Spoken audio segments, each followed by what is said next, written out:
शुरू अल्लाह के नाम से जो बड़ा मेहरबान और निहायती रहम करने वाला है।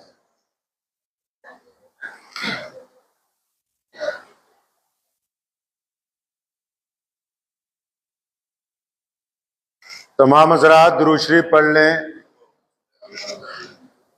अल्लाहुम्मा सल्ली अला मुहम्मद व अला आलि मुहम्मद कमा सल्लैता अला इब्राहीम व अला आलि इब्राहीम इन्नका हमीदुम मजीद। अल्लाहुम्मा बारिक अला मुहम्मद व अला आलि मुहम्मद कमा बारकता अला इब्राहीम व अला आलि इब्राहीम इन्नका हमीदुम मजीद।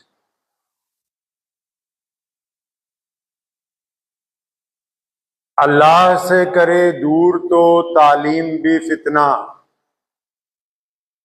अल्लाह से करे दूर तो तालीम भी फितना, औलाद भी जागीर भी हर शय है फितना। मतलब वो कहता है कि अल्लाह ताला से अगर कुछ ऐसी तालीम है, शिक्षा है जो आपको आपके रब से दूर कर दे तो वो फिर एक तरह का फितना है, वो फायदे की चीज नहीं। फिर आगे जाके वो कहता है कि नाहक के लिए उठे तो शमशीर भी फितना। कहता अगर किसी बेकसूर को मारने के लिए तलवार उठा ली जाए, किसी नाहक इंसान का कत्ल करने के लिए हथियार उठा लिए जाए, वो भी फितना है, फसाद की बात है। फिर आगे शायर कहता है शमशीर क्या नारे तकबीर भी फितना, कि अगर आप किसी को नाहक मारने के लिए खुदा का नाम लेके कुछ लफ्ज अपनी जुबान से लेते हैं और दूसरे का कत्ल कर देते हैं, दूसरे को तकलीफ पहुंचा देते हैं, तो वो भी फिर फितने की बात है, वो कोई नेकी का काम नहीं। एक लफ्ज है जिहाद। लोग इस पे बात करते हुए डरते हैं और जो बात करते हैं वो इसका गलत मफहूम बयान करते हैं। कुछ लोग कहते हैं कि इसका मतलब मेहनत करना है, कुछ लोग इसको कहते हैं कि गुनाहों से बचने का नाम है। जो यूरोप का मीडिया है जिसने पिछले 300 साल से इस लफ्ज के गलत मायने निकाले, वो कहते हैं कि जिहाद का मतलब बेकसूर लोगों को मारना है, कत्ल करना है, आतंकवाद फैलाना है। और जो इसके बचाव में बात करते हैं वो कहते हैं नहीं नहीं, इसका मतलब लड़ना नहीं है। और इस बात से आप कैसे इनकार कर सकते हैं कि कुरान शरीफ ने अपनी तालीमात के दौरान जिहाद का जिक्र किया है? तो फिर ये क्या है क्या? क्यों नहीं आप दुनिया को ये बता पा रहे कि इसका मतलब क्या है? इसमें खुदा क्या चाहता है, क्या दुनिया को कहता है अपना रब? जब तक ये बात वाज़ेह नहीं होगी तो जो दुश्मन है वो ये कहेंगे कि ये जुल्म का ऐलान है, और जो बुज़दिल है वो ये कहेंगे कि नहीं नहीं, इसका नाम सिर्फ मेहनत करना है। जबकि अगर आप कुरान पढ़ेंगे अगर इत्मीनान से, क्योंकि कुरान पढ़ना हिकमत वाले लोगों का काम है, समझदार लोगों का काम है। जब आप अल्लाह के कुरान को पढ़ेंगे तो पता ये लगेगा कि हाँ, जिहाद तो लड़ने को ही कहते हैं, लेकिन किन के खिलाफ लड़ा जाए, उसकी कैटेगरी क्या होगी, उसका क्या रवैया होगा, क्या शक्ल होगी, क्या सूरत होगी। अंग्रेज ने जब भारत के ऊपर कब्जा कर लिया तो उस वक्त भारत के मौलवियों ने कहा कि अंग्रेज के खिलाफ जिहाद। कादियानी ने उस वक्त सबसे ज्यादा जो जोर लगाया इसी बात पर लगाया कि मुसलमान अंग्रेज के खिलाफ जिहाद ना करें।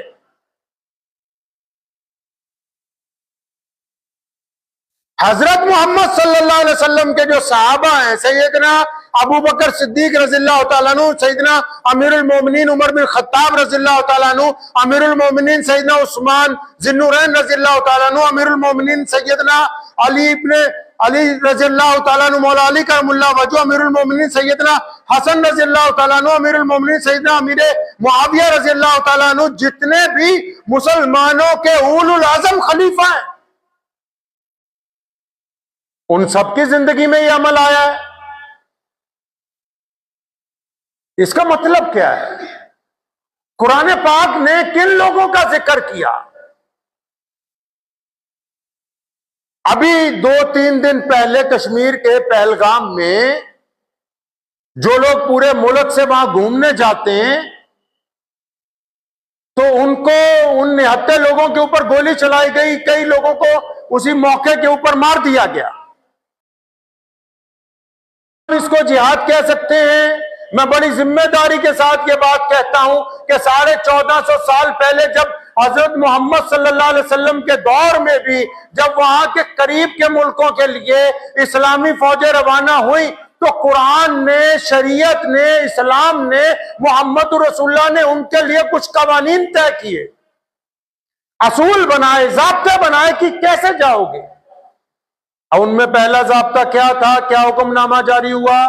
प्यारे मोहम्मद अलैहिस्सलाम ने जो दुनिया के लिए रहमत बन के आए, क्या हुक्म जारी किया कि जाने वालों, सिपाहियों, सुनो कि जब तुम निकलोगे, तो जब नई आबादियों में जाओगे, अगर सामने कोई निहत्था आ जाए, अगर सामने कोई ऐसा आ जाए जिसके पास ना तीर है, ना तलवार है, ना भाला है, ना वो तुम्हें कोई नुकसान पहुंचा सकता है, तो याद रखो जो हथियार बंद नहीं है उसको मारना जायज नहीं, उसके खिलाफ लड़ाई नहीं हो सकती।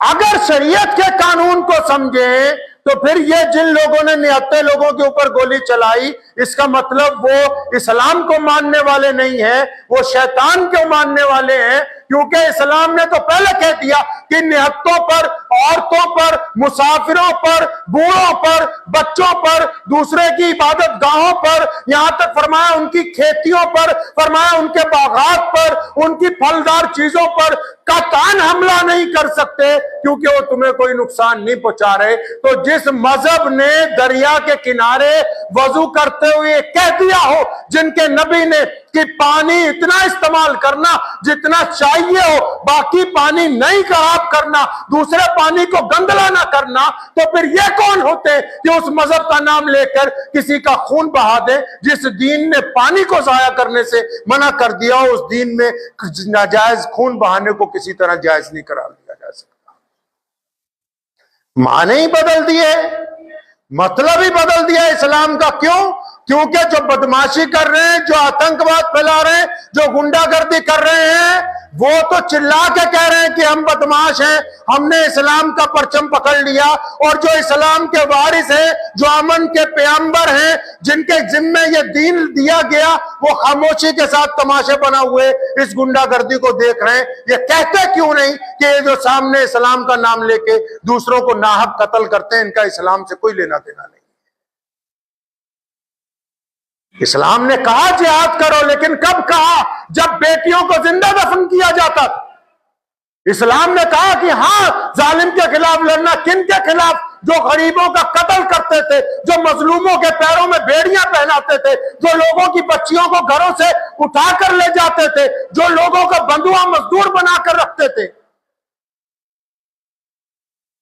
कब कहते हैं कि हमने कुरान ने नई बात की, जिहाद की? लेकिन इस्लाम का जिहाद उस सर्जिकल स्ट्राइक की तरह है जो सिर्फ जुल्म के खिलाफ लड़ने की बात करता है, जो आतंकवाद के खिलाफ लड़ने की बात करता है, जो ज्यादतियों के खिलाफ लड़ने की बात करता है, जो बेटियों की इज्जत लूटने वालों के खिलाफ लड़ने की बात करता है। इस्लाम के जिहाद ने कभी गरीबों को मारने की, मजलूमों को मारने की बात नहीं की।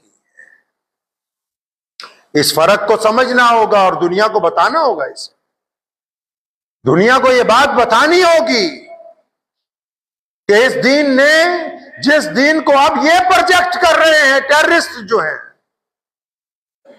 कल कश्मीर के मुसलमानों ने पिछले 4 दहाइयों में पहली मर्तबा वहां के ग्रैंड मुफ्ती ने भी, वहां की अलग अलग मुस्लिम तंजीमों ने पूरा कश्मीर बंद रखा और अपने अफसोस का इजहार किया। मैं ये समझता हूं कि ऐसा जायज कदम था जिसमें यह बताना जरूरी था कि जिन लोगों ने गरीबों को या मजलूमों को या बेकसूर लोगों को, जो लोग वहां घूमने आए, उनको थोड़ी पता कि वो मौत के मुंह में आ गए। कोई अपनी बीवी के साथ आया, कोई बच्चों को लेके आया, कोई माँ बाप को लेके आया, उनको थोड़ी पता है कि हम मौत के मुंह में आ गए। मारने वाले ने तो उनका मजहब पूछ लिया, लेकिन अब बचाने वालों की जिम्मेदारी बनती कि वो इस बात की वजाहत करें कि इंसानियत जब होती तो उसमें मजहब को देखना जरूरी नहीं समझा जाता।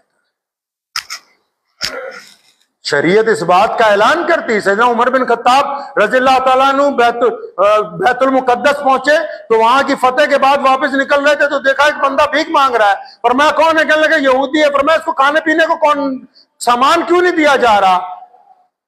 तो वहां के गवर्नर ने कहा कि क्यों जनाब, यहां तो कोई ऐसा इंतजाम नहीं। फरमाया जब जिजिया लेते रहे हो लोगों से, तो जब ये ताकतवर था तो तुम्हें जिजिया दे रहा था, अब ये कमजोर हो गया तो इसके खाने पीने का इंतजाम करना उस हुकूमत की जिम्मेदारी है। यानी जो लोग जब दौलतमंद थे टैक्स दे रहे थे, आज गरीब हो गए, तो क्या उनके खाने पीने की जिम्मेदारी हुकूमत की नहीं है? दीन इस्लाम ने ये वजाहत की है, ये बात कही है दो टोक।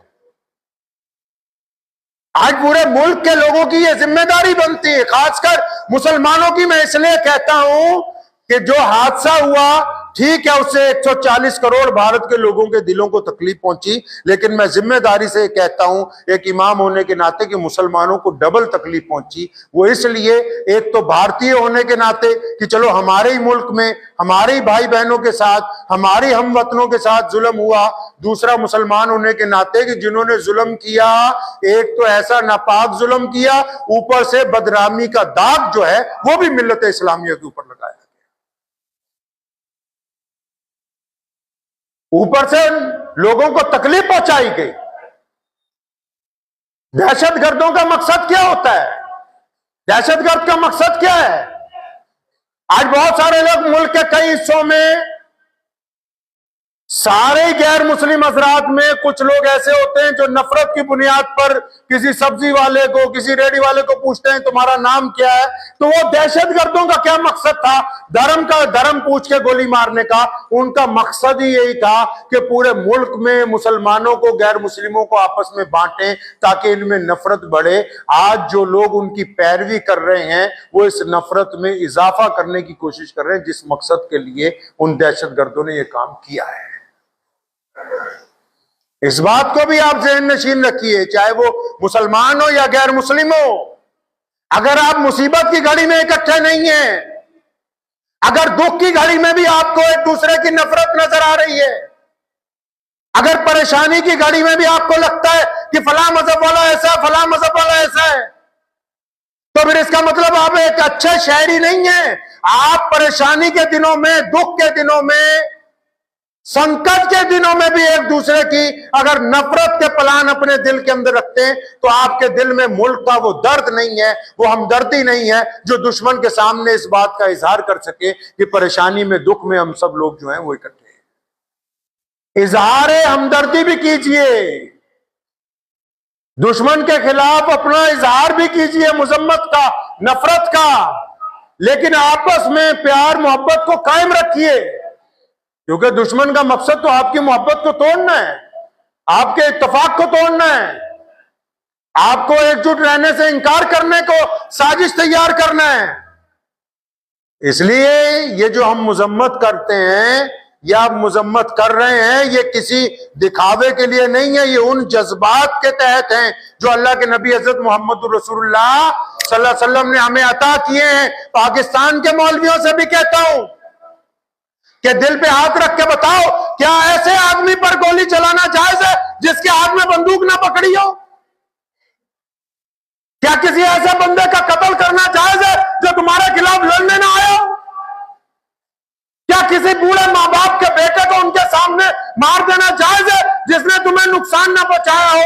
अगर ये कहते हो कि ये जुल्म है, ये नाजायज है, तो फिर अपने ही हुकूमत में, अपने ही लोगों को ये बात बताओ कि पूरी दुनिया में इस्लाम सबसे बड़ा मजहब इसलिए बना है कि हमने पूरी दुनिया के सामने मोहब्बत का इजहार किया, दुनिया के सामने मज़ाहिब से उठ के बात की है। तो आज आपको भी इस बात की मुजम्मत करनी होगी कि अगर किसी ने इस्लाम का नाम लेके किसी को कत्ल किया है तो आपको अपनी जुबान से कहना होगा कि इस्लाम इन कातिलों के साथ कोई ताल्लुक नहीं रखता है। ये हमारे दीन की तालीमात हैं, ये किसी का खौफ नहीं है, ना किसी हुकूमत की चमचागिरी है, ना हमको किसी से कोई रिवॉर्ड चाहिए। जब अंग्रेज के खिलाफ हम लड़े, जब हिंदू पानी और मुसलमान पानी के मटके हमारे दादा ने तोड़े, जब अंग्रेज के खिलाफ उसके दांत खट्टे किए, उस वक्त भी मकसद किसी को खुश करना नहीं था। मकसद यही था कि हम अपनी जमीन के लिए, अपने रब की रजा के लिए लड़ रहे हैं। इस बात को आप ज़हन नशीन रखें।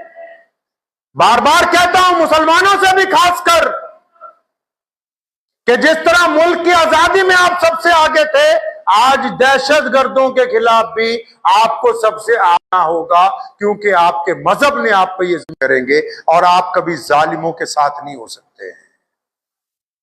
वो अलग बात है कि कुछ लोग सियासी रोटियां सेकने लगे।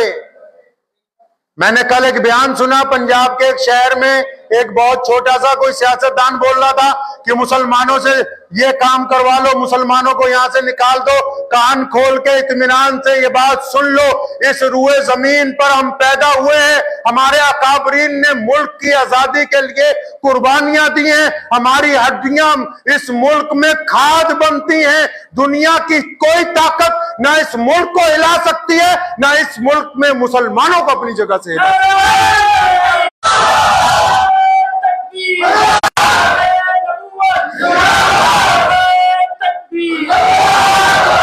और ये जो हम दहशतगर्दों के खिलाफ हैं, दहशतगर्द कान खोल के सुन ले, चाहे वो पाकिस्तान की तरफ से आए हों, चाहे वो दुनिया की किसी और बड़ी ताकत के मानने वाले हों, उनको कान खोल के कहता हूं, सुन लो, अगर दहशतगर्दी करनी है, अपनी औकात, अपना नाम लेकर करो। अगर इस्लाम का नाम लेके करने की कोशिश करोगे, अगर मुसलमानों को बदनाम करने की कोशिश करोगे, तो हुकूमत और तमाम लोग तो पीछे होंगे, मुसलमान पहले तुम्हें खत्म करने के लिए अगली सफ में रहेंगे इंशाअल्लाह।